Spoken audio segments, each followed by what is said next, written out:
fine, likely just holding back traffic. But coming up to a heavy intersection here, busy intersection, and he's making that turn onto Tustin Avenue, again in Costa Mesa. And Ileana, okay, he's pulling into a parking lot. We can see the front end. He does appear to be missing a bumper. Any idea how this damage happened? It's unclear because it didn't appear to have happened during the pursuit. And look at this, driving on the sidewalk. Oh, wow. My gosh. Oh, I hope there's nobody there. Wow. Incredibly dangerous maneuver there. He got desperate because he could see that those CHP officers were about to box him in. So he said, I'm out of here, and I'm using the sidewalk to get out of here if I have to. That's exactly what he did. And fortunately, no one was injured. Eliana, in your time of covering pursuits at this point and seeing what we've just seen, what do officers do at this point to become more aggressive? Do they become a little more passive and just follow from the air? What is typical protocol in situations like this?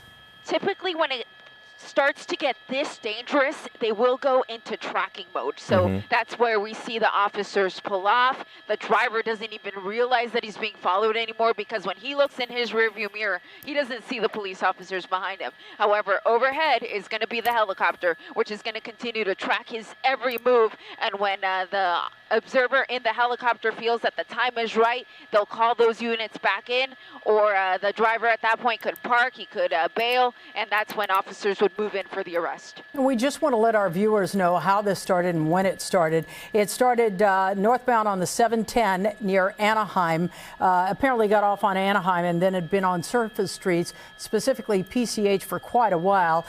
The want on this, the beginning want, was speed, and now he's racked up so many other charges after that. Absolutely. Every move he makes, the officers are noting it, so the dispatchers are making notes of it as well, so that when the officer gets back to the station, when all of this is over and he has to write his police report, his or her police report, they will have all of the notes of what this guy did. They really do count every red light that he runs, every stop sign. It all is counting against him. Yeah, you know, and it's interesting because we focus here on the driver. We have CHP in tow, but what about these other drivers? There's a lot here at play. They don't know what's happening as this driver approaches. So very precarious position for the drivers around this particular pursuit look at suspect. Him here. Look. Absolutely. He doesn't want to wait in traffic. He gets desperate, and that's when other drivers are really in peril. So, of course, the California Highway Patrol wants to get this guy, but they're thinking public safety first. So if this pursuit gets to be too dangerous, there is a situation where they could just let it go. At this point, we're not hearing talk of that right now, but back to the 55. So as I mentioned before, the 55 freeway was pretty much the closest freeway he could get on, and he had his chance, but he turned before he could. But this time he's fully committed. We're going northbound on the 55, folks, which I can tell you is always very busy at this time of the day. Interesting that the CHP followed him on surface streets for so long. And interesting as well, Ileana and Michael, typically you don't see a motor officer involved in a chase like this. Yeah, it's very rare to see a motor officer just because it, of course, is more dangerous when the driver in the pursuit is in a vehicle and then you've got a motorcyclist trailing behind. But in this case, the CHP officer is sticking with it, which is advantageous in situations where the squad cars can't be cutting through traffic the way this driver is. But you can see he's not the primary on this. It is a regular CHP unit that is taking the lead on this pursuit as we continue northbound on the 55. Passing the Costa Mesa Fairgrounds, so it's going to be Del Mar Avenue, northbound again on the 55 freeway. Yeah, I can't help but notice the speeds here on the 55. We were looking at Colleen. I'm saying it's well over 100 miles an hour at one point. Now we're at, in the mid to high 80s. Again, still posing a danger. Looks like an exit of some sort here. Yeah, he is on the transition right now to either the 73, which is a toll road, right, or the 405 freeway. So let's see what he picks. Right now, he's set up to go on the 73. So let's see what he does as he completes the transition. But right now, he still has the choice of both. So let's see what he does. Again, we're very close to the South Coast Plaza Mall here in Costa Mesa. And to the best of our knowledge, we mentioned he does have some damage to the car. Looked like he was missing a front bumper there. We don't know whether he got this or the car was like this. Yeah, exactly. It's unclear if the car was already like this or if it happened during the pursuit. But the initial report that we got from the CHP is that this guy wasn't involved in any collisions during the chase so far. So he may have already had that damage. But it looks like he is committed onto the 73. Of course, that's the Corona Del Mar freeway. It does become a toll road once you hit UCI. And again, 405 at the 73, high speeds. You're looking at it right there, about 80 or so miles an hour here. Southbound, correct? Southbound, correct. So he's headed southbound. So that will actually put us away from the Irvine area. And we are very close to that 405. Yeah, to think that this was just an initial warrant for speeding and what we've seen thus far. I mean, again, no accidents to report, but seriously, high speeds and a lot of dangerous situations here, especially for those other drivers. And very close calls as he's trying to squeeze around people. Ileana, because the want on this is speed, there's been no report of it being a stolen car. Isn't it likely they'll know who the driver is? Yeah, Colleen, and I should correct, it is northbound. I had my map turned around. But he's headed northbound, so he's going to merge with the 405. But to your point, yes, if the car is not stolen and if he's got plates on it, which I haven't been able to tell if he does, then they can run the plates. That should lead them back to the registered owner. It doesn't mean that that's the person behind the wheel if he let a friend borrow the car, for example. So at this point, even though they have the registered owner's information, it doesn't mean that they know who's driving. However, they can go to that address and try to figure that out. They can start asking questions and ask, hey, who did you loan the car to? And then they'll be able to answer some questions that way.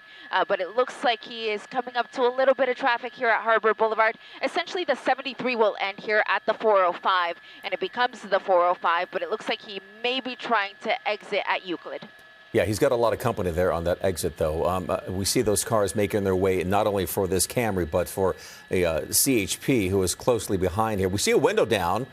And yeah, appears to be right one back occupant. up. Yeah. Of course, as I say, a window down, he rolls it back up. Eliana, from this vantage point, doesn't look as if there's anybody there in the passenger seat. There's something on that passenger seat, though, Michael. Yeah, there is something definitely there, but I wouldn't say it's a person. It looks like something, perhaps a blanket or a jacket, something of that nature. But yeah, he was a little camera shy there for us. As soon as I was zooming in to get a good look at his face, he rolled the window back up. So this pursuit continues once again on surface streets. We're still in Costa Mesa. We're now on Harbor Boulevard. So this puts us near that big IKEA just off the 405 freeway. In fact, we're passing right by it for those of you who are familiar with the area. So in the direction that he's headed now, which is essentially northbound here on Harbor Boulevard, that will take him back towards the South Coast Plaza Mall area. Ileana, it looks like he's also picked up another escort, if you will. The white, is that CHP? Yeah, it is also CHP, one of their all-white units. And then that black and white that was initially directly behind him is now second in command here. So the pursuit continues on surface streets, and you might be wondering, why is the CHP still following him then if we're in Costa Mesa? And we've been in Costa Mesa now for quite a bit. Well, this started in CHP's jurisdiction. Oh, here we go, trying to tap him to try to box him in, but he just kissed the bumper and didn't really do much to stop the vehicle. But to answer my own question here, the California Highway Patrol started this pursuit, so at this point it appears that they want to stick with it, and they don't want to relinquish it to the local jurisdiction, which would be Costa Mesa. Okay, yeah, it looks as if that's... Here he goes again. That cruise is getting a little more aggressive. There we go. Just spun him out. Let's see if this disables the car. Sunflower Avenue at Harbor. The vehicle has come to a stop. My pilot, James Pollard, bringing News Chopper 4 around so that we can take a good look at the termination of this pursuit. Ileana, as we're watching this go down here... NOC, can I get IFB? Are there some CHP officers or some officers who are more skilled, who train more for pit maneuvers like this? Or is this something that all officers are trained for at this point? All California Highway Patrol officers are pit trained, so they all learn it at the academy. But yeah, you're right, Colleen. They brought in that completely white CHP unit, and that's the one that did the pit. So perhaps a more powerful vehicle it could be. So that unit, he didn't waste any time. He moved in as quickly as he could. And now the situation that we have here is essentially a standoff, but not anymore. There we go. Vehicle door is opening. They've already asked him to throw the keys out. I haven't seen him do that, but it does look that at least in terms of opening the door, he is complying. But he sees that police canine. They already threatened him with it. They said, if you don't get out, he's going to bite you. And it looks like that is threat enough. It would be threat enough for me. And here you go. The driver is getting out now, hands up, appears to be complying. Slowly is trying to walk away from the vehicle. There's something strapped on his arm there. It might just be the seatbelt. Yeah. And there we go, sidestepping, following all of the instructions that CHP officers are giving him. They will back the dog away as soon as they know that he is for sure complying, and by all means it appears like he is. So when officers are ready, they will either move in to handcuff him, or other officers can approach the vehicle from the other side and just clear it real quick. But it looks like it's going to be the latter. These two CHP officers moving in for the arrest. Another officer keeping his eyes on the vehicle with his gun drawn just to make sure that nobody else is inside. Eliana, quickly, it might be situational, but is it unusual for officers here facing the suspect's windshield? Don't they usually approach from the back or from the side? They absolutely do, Michael. I think it's just the way it's spun. They really didn't have too much of a choice in this case. But yeah, ideally they want to be from behind, because if they're nose to nose with the suspect, you don't know if they could possibly be armed. We're not saying that in this situation this guy was, but you never.